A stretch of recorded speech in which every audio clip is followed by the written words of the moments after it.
नुकात हैं, मैं आपके सामने रख देता हूं, इनका पोस्टमार्टम भी कर देते हैं।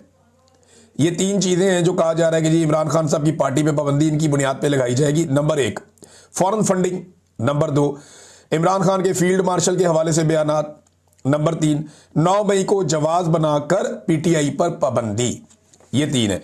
नंबर 1 तो नादरीन 9 मई को तो हो गए 2.5 साल, अब 2.5 साल से ज्यादा हो गया। 2.5 साल के बाद आप अब बुनियाद बना के पाबंदी लगाएंगे। अव्वल तो पहले आपको 9 मई साबित करना पड़ेगा, वो आपसे नहीं हुआ, लिहाजा ये तो आप कर दें फारिग। इमरान खान के फील्ड मार्शल के हवाले से बयान, तो इसमें क्या फर्क पड़ता है, वो एक सरकारी मुलाजिम है। जब वो सियासत में मुदाखलत करेंगे तो इमरान खान उस मुदाखलत को पर्दाचाक करेंगे।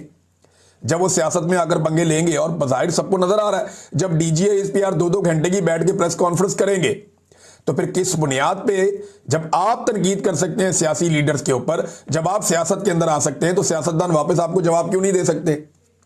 तो इस बुनियाद के ऊपर भी इमरान खान साहब की पार्टी पे पाबंदी नहीं लग सकती। अब फॉरेन फंडिंग में मैं आपको एक चीज क्लियर कर दूं, मैं पहले भी बहुत दफा आपको कह चुका हूं कि फॉरेन फंडिंग के मामले में ये याद रखिएगा कि पाकिस्तान तहरीके इंसाफ का जो अकाउंट्स का रिकॉर्ड है वो सबसे शफाफ है।